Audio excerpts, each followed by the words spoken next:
નમસ્કાર, ખબર ગુજરાત સાથે હું છું ઉર્વિશા વેગડા। સમાચારની શરૂઆત કરીશું વડોદરાથી। સમાચાર સામે આવી રહ્યા છે। વડોદરામાં લંપટ સ્વામીઓનો વિરોધ કરવામાં આવી રહ્યો છે। સ્વામિનારાયણ હિત રક્ષક સમિતિ દ્વારા વિરોધ કરાયો। લંપટ સ્વામીઓ સામે કાર્યવાહીની માંગ કરી કલેક્ટર કચેરી ખાતે પહોંચી પગલાં ભરવા માંગ કરી છે। નવતમ સ્વામીને ભગાવોના નારા લાગ્યા છે। લંપટ સ્વામીઓને બહાર કાઢવાની માંગ સાથે નવતમ સ્વામીને ભગાવોના નારા લાગ્યા છે। લંપટ સ્વામીઓને બહાર કાઢવાની માંગ સાથે વિરોધ કરવામાં આવી રહ્યો છે। નવતમ સ્વામીને ભગાવોના નારા સાથે વિરોધ કરવામાં આવી રહ્યો છે। જો કે હાલ વડોદરામાં લંપટ સ્વામીઓનો વિરોધ કરવામાં આવી રહ્યો છે। વડોદરામાં પણ વિરોધ યથાવત છે। બેનર સાથે લોકો દ્વારા વિરોધ કરવામાં આવ્યો છે। બેનર હાથમાં લઈ સૂત્રોચ્ચાર કરી અને જો કે હાલ વિરોધ કરવામાં આવી રહ્યો છે। સ્વામિનારાયણ હિત રક્ષક સમિતિ દ્વારા વિરોધ કરવામાં આવી રહ્યો છે। હાથમાં બેનર સાથે નવતમ સ્વામીને ભગાવવાના નારા કરવામાં આવી રહ્યા છે। લંપટ સ્વામીઓ સામે કાર્યવાહી કરવાની માંગ કરી છે।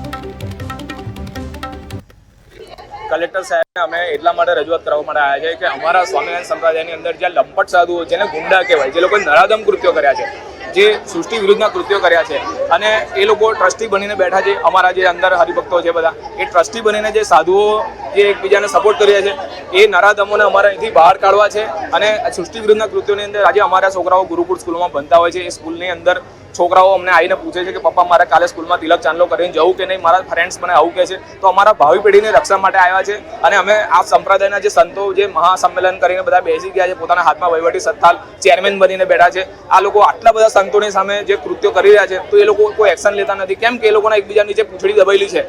અમે એટલા માટે આવેદન પત્ર આપવા આવ્યા છે કે વડતાલના સંતો કે બધી સંસ્થાઓમાં જુદા જુદા છે, કે વડોદરા છે, માણાવદા છે, રાજકોટ છે, બધે જવા બનાવ બન્યા છે। એટલે આ સંતોને અમારે કાઢવાના છે બહાર। અને અત્યારે કોઈ બીજા કોઈ માણસે કર્યો હોય સંતો સિવાય તો એને તરત જ તાત્કાલિક કાયદેસર પગલાં લેવા અને 5, 10, 15 વર્ષની સજા કરે। તો સાધુએ આટલા દિવસથી આટલું કારણ કર્યું છે તે એમને કેમ પણ ધરપકડ નથી થતી? એમની પહેલી ધરપકડ કરો ને એને